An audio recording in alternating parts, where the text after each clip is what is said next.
Orri Einarsson röntgenlæknir ætlar að vera með fyrirlestur fyrirferðir í hálsi hjá börnum og við bjóðum hann velkominn. Takk fyrir. Ég úti hann að halda hana fyrirlestur þá ákvað ég strax að hafa eitthvað umræðuefni í sambandi við barnaröntgen. Það var það sem ég lærði á sínum tíma, svona aðalega. Ég var í Bergen, ég var þar í 6 ár, þar 3 ár. Ég fekk reyndar allt metið sem ég tók á Íslandi. Það er allan tíman hérna á Akureyri þegar ég var með Birni og Petró, svo halvt ára á Landspítala. Ég býst við að sé eitthvað strangar í dag. Ég skilst að sé nú ekki alveg gefið að maður fái allt metið sem maður hefur tekið hérna á spítalunum ef maður sé eitthvað prógram. Það er svolítið formfastara. Mér bauðst vinna þarna barnaröntgen sem sérfræðingur þegar ég var búinn að læra almenna röntgen. Mér fannst það mjög skemmtilegt, það var mjög skemmtilegu tími. Það var frábær yfirlæknir á barnaröntgen, Karen Rósendal, sem verið svolítið áberandi í barnaröntgen, svona líka alþjóðlega Haldi fyrirlestra og hennar doktorsritgerð var mjaðmir á börnum og hún var búin að skoða eitthvað 20.000 krakka. Það var ótrúlega dugleg. Ég naut mig vel hérna í 3 ár og ég ákvað að taka þeirri efni sem að margir þekkja, heimilislæknar þekkja þetta vel. Ég vann nú sem heimilislæknir í fyrstu 5 árun eftir ég útskrifaðist og þá sá maður þetta alltaf öðru hvoru. Það er krakkar sem eru með einhverjar kúlur á hálsi, kúlur hérna fyrir miðju, kúlur til hliðar, þetta eitlar, þetta fyrirferðir aðrar. Þannig að ég ætla að fara aðeins yfir það hvernig það er hægt að svona komast á sporin með hvað væri eða væri krakki með kúlu eða fyrirferð á hálsi. Þetta er mjög algengt í krökkum og við getum flokkað þetta eftir kerfi þar sem við annars vegar horfum á staðsetningu og hins vegar hvort þetta er blaðra eða sísta eða þéttur vefur, þéttur túmor eða sístiskur. Og svo er staðsetningin á hálsinum líka mikilvæg, að hvort þetta er miðlínu túmor eða fyrirferð eða hvort hún er til hliðar á hálsinum. Og við notum ómskoðun sem fyrstu rannsókn, einföld, hættulaus og það er oft hægt að komast að greiningunni bara með ómum. Við getum bætt við segurómum ef að fyrirferðin fer eitthvað í dýpið. Við sjáum ekki vel endimörk fyrirferðina og svo getum við tekið TS, það er kannski gagnlegast eða grunur sýkingu, eitthvað akut sýkingu.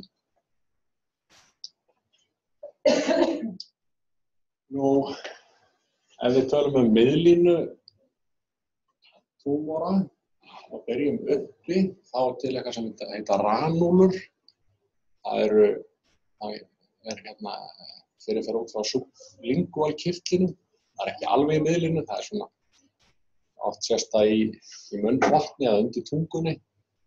Og ef það er miðsvæðis á hálsinum, þá getur það verið tíroglossal-sísta, eða bara rétt við manubríum, þá er það líklega þessi dermoid.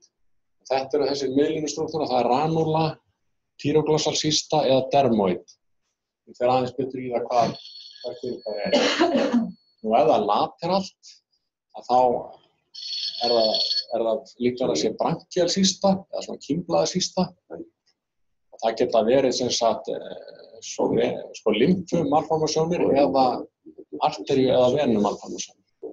Ef það er hliðlægt. Ef við erum að tala sólít, þá er það annaðhvort eitlar, þá reaktífir eitlar, sýktir eitlar eða krabbamein í eitlum, lymfóma.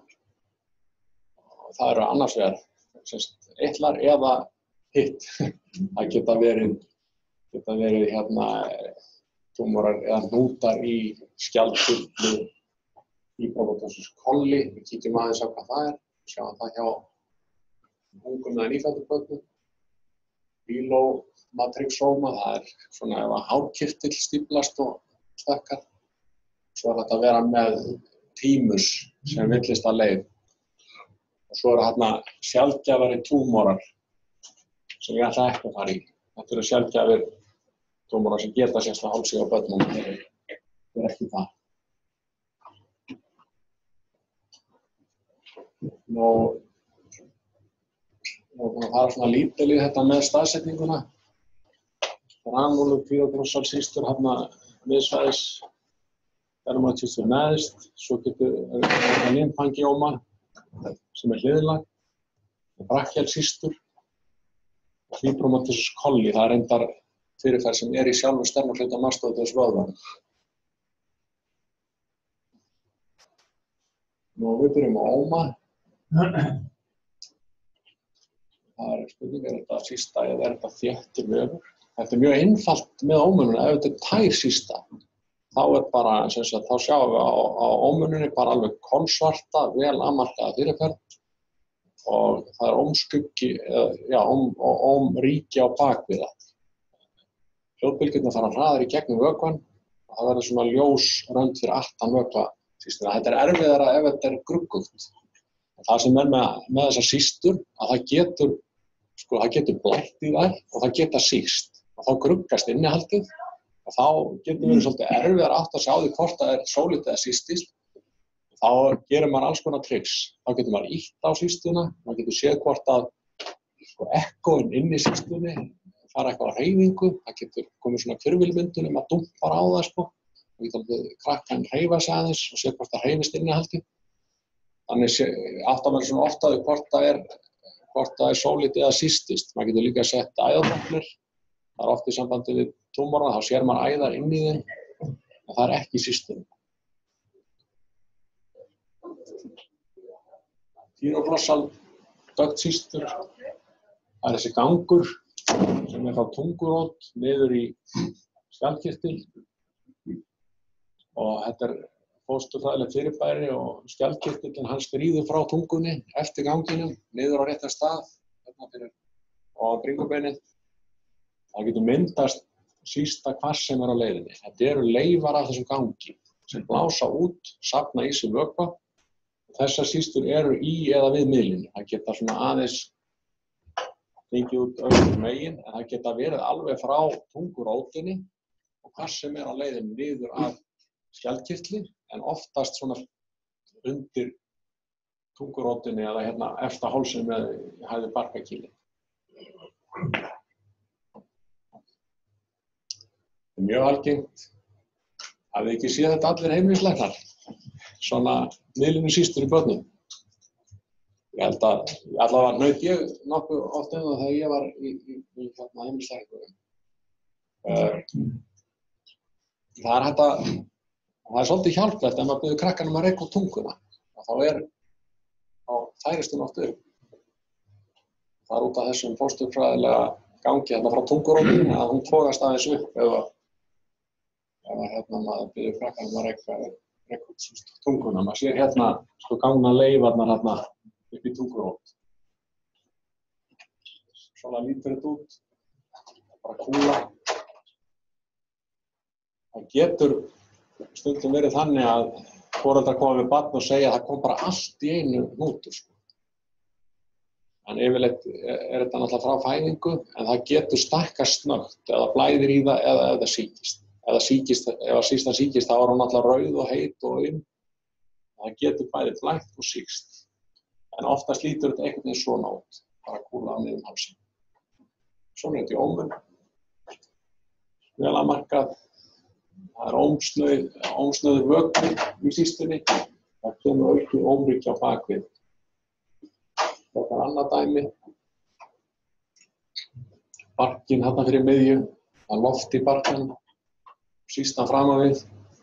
Svo getur þetta legið aðeins til hliðar. Það fer eftir formun á sístunni. Ef hún er orðin svolítið stór, þá getur við legið svona til hliðar við barkann. Svona barkinn í hérna, það er loft í barkanum. Legið sístuna hérna aðeins til hliðar. Svo er þetta að setja. Ég gera það nú sjaldan. Það má að gera ómun. Sjáum þetta fyrir miðju. Svona svolítið ofalega þessi sísta. Vel afmörkuð. Svona MR. Þetta er sagittal snið. T-tervikta. Þá sístunni hérna við tungumálsana, þetta er akkurat þess að gangurinn byrjar. Svo getur signalið í sístunni sjálfur breyst mikið ef að það blæðir inn í hana eða hún sýkist, þá verður svona svolítið öðruvísi myndmerki. En yfirleitt svona hátt signal á T2 sem er svona vökvanefnd. Þetta var tyroglossal duct cyst og svo erum við með aðra systur í miðlunni sem eru dermoid systur. Það er kallað þetta svona inclusion systur. Þetta eru svona húðelement sem verða eftir í dýpinu og hún safnar í sig húðfrumum, hárkirtlum, fitu og svitakirtlum. Svo þenst hún út. Af þessum dermoid systum þá eru 7% á hálsi eða höfði. Þetta er svolítið algengt í kringum augntótt. Maður sér ofta krokkur svona við efri lateral augabrún, ef það er smá kúla þar, að þá er oft dermoid cysta. Það er mjög algengur staður, ég hef oft séð þar. Ég hef oft fengið hérna krakka í ómun sem eru með litla kúlur við augntóttina, sérstaklega efri augabrún, og þá er það dermoid cysta.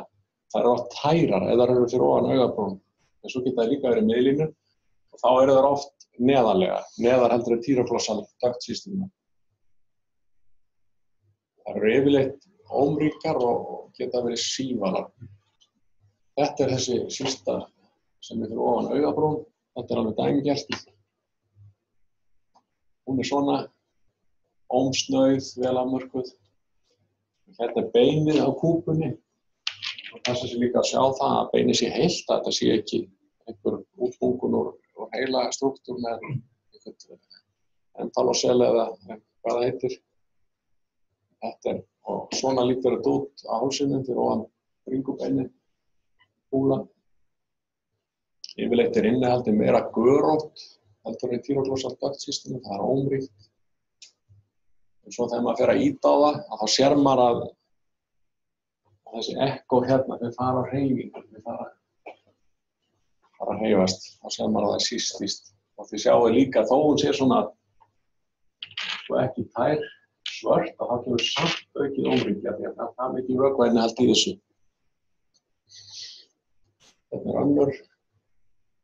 Þetta er skjaldkirtillinn rétt hjá og sístan er full af einhverju göróttu innihaldi. Það verður oft svona ef það hefur blætt í þær eða það var síst.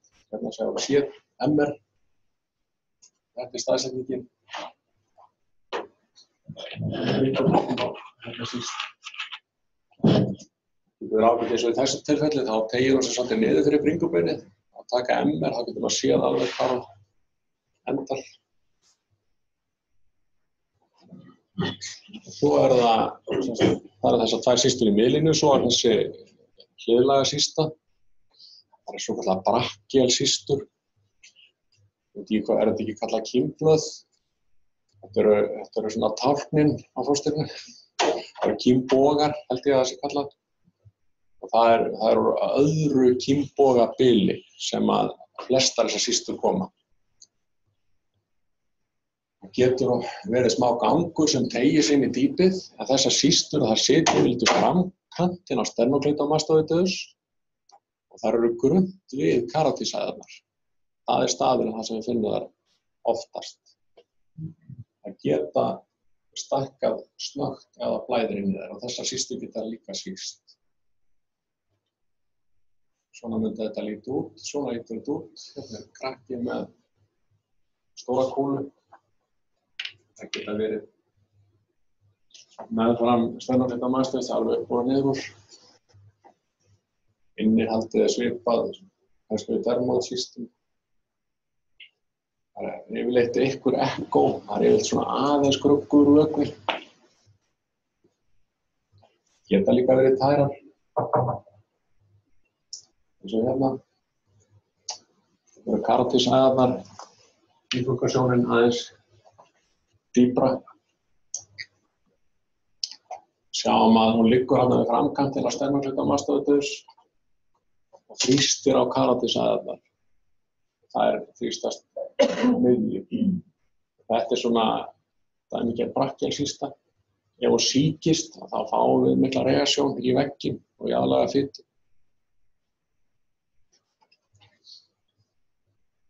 MR, á sama. Þessi liggur aðeins ofar.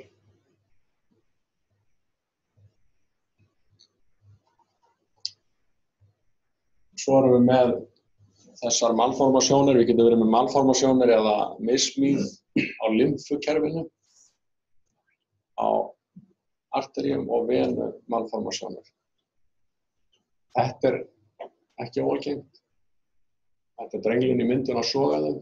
Þetta sést ofta á ungum börnum, bara mjög ungum. Ef það aftan til á hálsinu þá yfirleitt ein eða færri stóra systur. Ef það situr framan til, þá það oft eins og bara vimbraklasi. Það oft margar litla systur. Þetta líka kallað hygroma-coli. Þetta lymfubrauta missmíð. Og þetta getur teygt sig svolítið í dýpið. Það getur þurft að fá MR til þess að kortleggja það nákvæmlega. Og fjarlægja þetta. Hérna sjáum við framan til á hálsi. Það eru fleiri hálrými. Svona getur MR litið út. Koma svona selta á milli. Það geta líka verið minni cystiska breytingar sem eins og svona klassi. Þetta nokkuð dæmikvæmt fyrir svona lymfu anomalíu.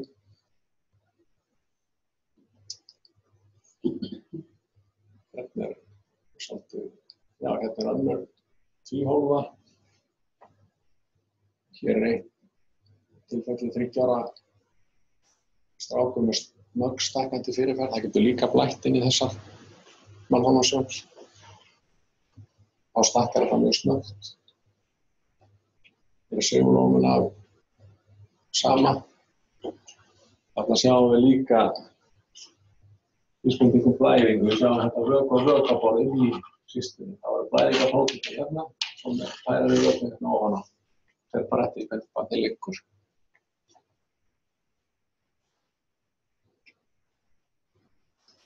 Svo erum við með hérna ranólur. Þetta nú reyndar svona miðlægt þarna upp í botni. Þetta er svona vökvahólf sem myndast út frá sublingualkirtlinum. Maður getur séð þetta oft þegar það kemur svona bungar þarna undir tungurótin. Sjáum þetta svona. Ef við ómskoðum undir kjálkabörðin, þá var þetta að sjá öðrum megin í munnbotninu svona vökvafyllta systur. Ég fekk einmitt hérna frá held ég Háskóla og Eyrnalækni bara núna nýlega. Þá fengum við hérna CT-beiðni fyrirferð í munnbotni og mér sýndist að vera ranúla. Ég allavega stakk upp á því reyndar að við fengjum bara MR líka. Það var svona óskuggaefnis, það var ekki gefið skuggaefni í þessari CT-rannsókn og það var reyndar mjög erfitt að sjá það. Þetta var svona greinilega vökvafyllt holrými sem var þarna akkurat öðrum megin. Svona á staðið sublingualkirtilsins. Það hægt að fjarlægja þetta svona aðgerð. Þetta eru þessar cystísku fyrirferðir sem við höfum á hálsi. Svo ef við förum yfir sólið, þá byrjum við á eitlunum. Það annarkvort eitlar eða aðrir túmorar. Eitlarnir eru náttúrulega langalgengastir. Þetta svona flokkun á svæðum, eitlasvæði á hálsi. Við erum nú ekki kannski að nota þetta mikið. Maður nota frekar bara ofarlega eða neðarlega eða fyrir miðjum hálsi. Eðlilegir eitlar, þeir eru vel afmarkaðir, þeir eru sporuskjulaga, þeir eru ómríkir í miðju, það er svona mediastínum í miðjunni og þeir eru minna en 10 mm í skammöxul nema þessi eini jugulodicastrik sem er hérna efsta hálsi, hann er alltaf stærri. Hann má vera 15 mm. En við tölum að þessi sjúklegir eru yfir 10 mm í skammöxul hálsi. Þetta eru eðlilegir eitlar.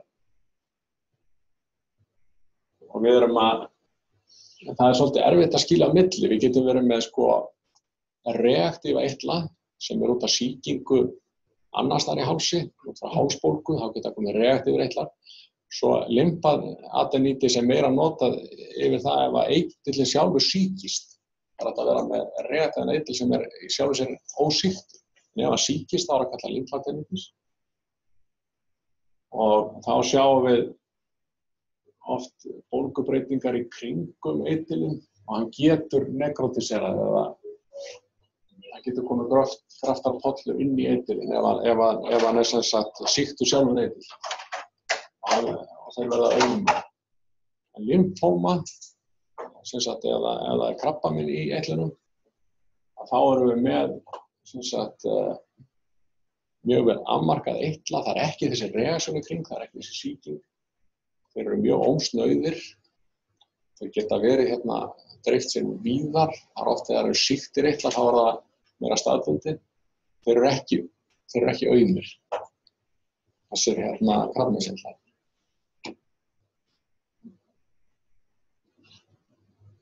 Við erum búin að fara aðeins í þetta.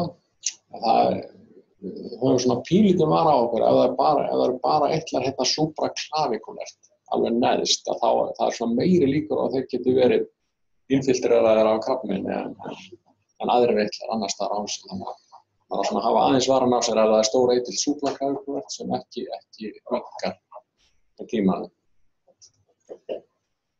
Þetta eru venjulegir reaktífir eitlar. Þeir geta verið fjölmargir.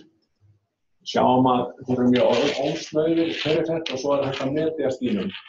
Við viljum hafa það á sporöskjuna. Þeir eru lengri heldur en þeir eru breiðir. Þetta eru bara venjulegir reaktífir eitlar og við lýsum því þannig að við sjáum að það er að spyrja stækkað eitla hálsi að þá er þetta bara að þeir eru með normal arkitektúr og þeir eru eðlilega lagaðir og þá er þetta reaktífir eitlar og þá er maður ekkert smeykur við það. Hérna eru tveggja ára stúlka með stækkað eitla. Þarna erum við líka með mediastínum, ómríkt í miðju og við erum með sem sagt og blóðrásin fer inn í þetta mediastín. Það er að sjá hvernig dopplersignalið er út í eitlinum. Það er eðlilegt að sé mesta dopplersignalið, mesta æðasignalið í þessum mediastínum. Það er þangað sem æðing gengur. Þetta hjaðnaði bara með tímanum. Og ef það er sýking í eitlinum þá getur það verið vírus eða baktería. Bakteríusýking oft vegna stafylokokka eða streptokokka. Þetta er mjög streptokokka. Þeir verða aumir þessir eitlar og það er oft húðroði ef eitillinn sjálfur er sýktur. Byrja snöggt og oftast á annarri hliðinni. Þeir verða svona inhomogén ekostruktúr í þeim, verða svona óreglulegir. Þeir geta svona nekrotiserað. Þá koma svona drepsvæði og svona auðvitað reynir maður að komast hjá því að skera í þetta en það getur þurft einstaka sinnum að tæma út gröft úr þessum sýktu eitlum.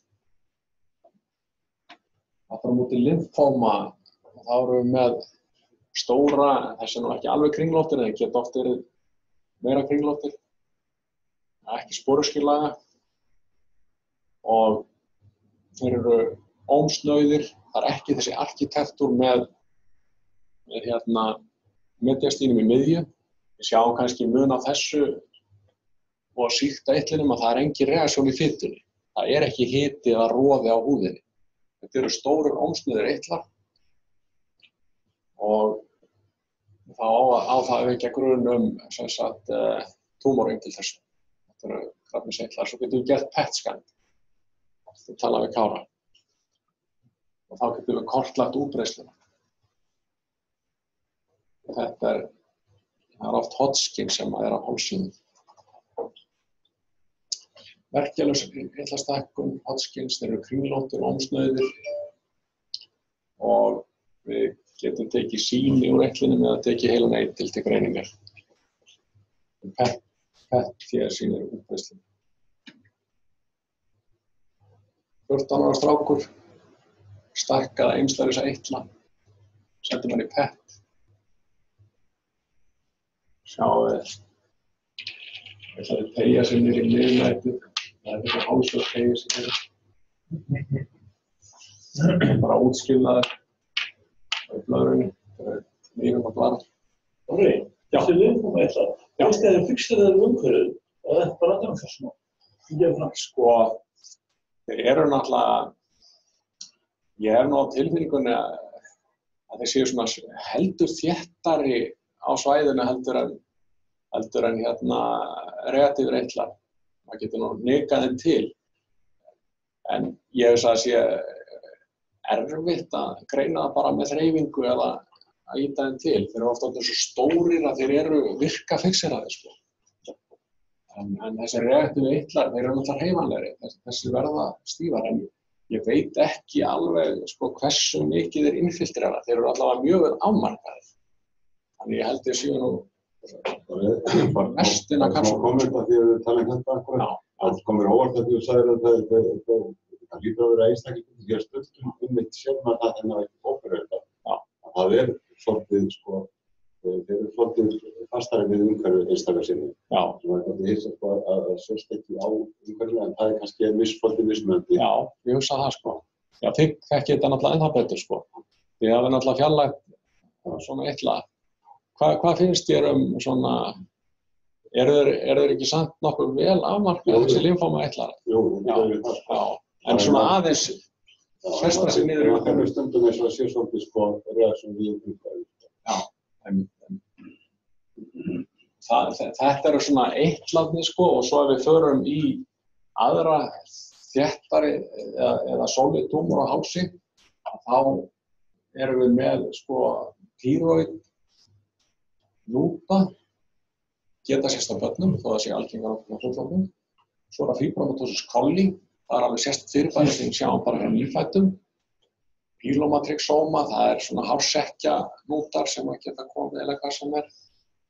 Og svo ektópiskur tímus, það er bara villu hóstakirtill, sem sagt, þessi kirtla geta nú flestir sko, verið með ektópiska eða óeðlilega staðsetningu. Og svo er þessi mjög sjaldgæfu æxli sem ég ætla ekki að fara í. Þetta er með skjaldkirtilsnút. Það er bara eins og fullorðinn, það getur bara verið hnútur, en það var hann bara þessum dæmi gerast af og það er mjög auðvelt að sjá það með ómum, maður sér bara hnúturinn í kirtlinn. Nú, við getum verið með skjöldósbólgur, það getur sést í börnum líka, Hashimoto, sjálfsámanægis bólgusjúkdómur í kirtlinum, eða Graves, sem er nú með ofstarfsemi. Það getur litið mjög svipað út. Kirtillinn er stækkaður, þá eru báðir skjöldóshelmingar stækkaðir og ómsnauðir og þetta er mjög blóðríkt. Hashimoto er það í byrjun, en Hashimoto fjarar svo út og fólk endar í skorti á hormónum, Graves náttúrulega dælir út hormónum, en útlitið er mjög svipað, svona í byrjun allavega við ómum. Ektópiskur hóstakirtill, hann getur bæði teygt sig upp í grópina á manobríum, en klúið ég einmitt greindi svona einn krakka í Bergen einmitt. Það var krakki með túmor á hálsi og einn neuroradiológinn, hann fól mér það verkefni að finna út hvað þetta væri. Það gat enginn sagt mér það svona þegar ég sýndi það fyrst. Sko. Ég fór að grafa bara á netinu eins og að gera og fann það út að þetta var ektópiskur hóstakirtill og þá vildu þeir publisera þetta var svo fátítt. En klúið er að það er bara nákvæmlega sama ómgerðin. Þetta ertu með hnút, þetta er á bakbækkinni. Þetta er hóstakirtillinn og gægist bak við bringubeinin og það er alveg nákvæmlega sami strúktúr. Það er svolítið klúið í þessu. Og líka í segulómum. Það er alveg nákvæmlega sama áferðin. Á kirtlinum bæði þarna uppi og eðlilega staðnum. Fibromatosis coli, það er þessi nýfæddu börn sem að eru með skakkan háls, svo þreifar maður á hálsinum, finnur maður hnút á sternakleitamannstöðu svæði. Það verður oft svolítið svona stress í kringu þetta, foreldrarnir áhyggjufullir. og við setjum ómhausin á. Þá þetta eðlur stemningshlutamannsstöðstöð með svona fíbrum milli vöðvanna og svo þetta hérna, þessi túmor og því var haldið fram að þetta væri blæðing inn í stemningshlutamannsstöðstöð, kannski út af mannublósi og höfði. Að þeir vilja meina það sem að ég á það las mig til þetta væri einhvers konar þrýstingsnekrósa eða partial nekrósa í vöðvanum sem að læs út í einhverju bólguviðbragði. En foreldrarnir verða voðalega ánægðir þegar maður segir þeim að þetta hverfur. Það er aldrei gert. Þetta bara, það stundu gerar einhverjar höfuðæfingar, ég veit ekki hvort það breytir svo miklu, en allavega þá hverfur þetta bara að sjálfu sér á einhverjum mánuðum. Þetta er bara dæmið það sama. Þetta er alveg dæmigert. Ég sé fullt af svona kallum. Fíbromatósiskoli. Þau koma kannski viku gömul, foreldrarnir taka eftir svona þykkildi og þá var það þetta. Hvað er það til korter í eða? Ég ætla bara að klára þá hérna, ég ætla rétt aðeins að minnast á við vorum búin að tala lymfumismíðar og svo erum við með hemagjón, það reyndar góðkynja túmor, æðatúmor. Kannski með meira af svona blönduðum elementum, bæði arterium og venum og svona túmorstróma. Þetta er algengt, sést oft til fæðinga, hjaðnar oft að sjálfu sér.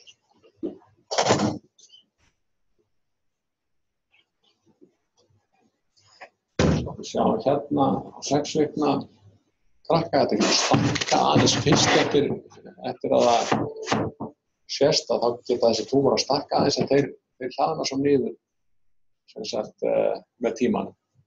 Það þarf oft ekki að fjalla þessi hemagjón, þau minnka og hverfa jafnvel. En venumismíðarnar geta verið svipaðar og maður getur svona aðeins greint á milli að það eru æðastrúktúrar og túbulærir en ef að barnið rembist eða grætur að það blása út venurnar. Þá kemur auki flæði á doppler. Það er ekkert alltaf sem maður sér munin á hemangióma eða venusmalformation. Það getur svona þurft að sjá aðeins til. Þessar venumalformation þær hverfa síður og það er þetta aukna flæði þegar barnið rembist. En hérna, já, svo í lokin aðeins munnvatnskirtlana. Það er hægt að fá hættusótt með parótisbólgum beggja vegna undir eyrunum, nokkuð dæmigert. Svo er hægt að fá bakteríusýkingu í annan kirtilinn og þá er það öðrum megin. Það er oft svona gangaelement eða nekróseigja, það kemur sýking í parótis. En það er yfirleitt auðvelt að greina þetta, þá sér maður að það er stækkun á kirtlinum, kirtilvefnum. Já, þá er það bara komið. Ef það er eitthvað spurningar, þá verður klárt.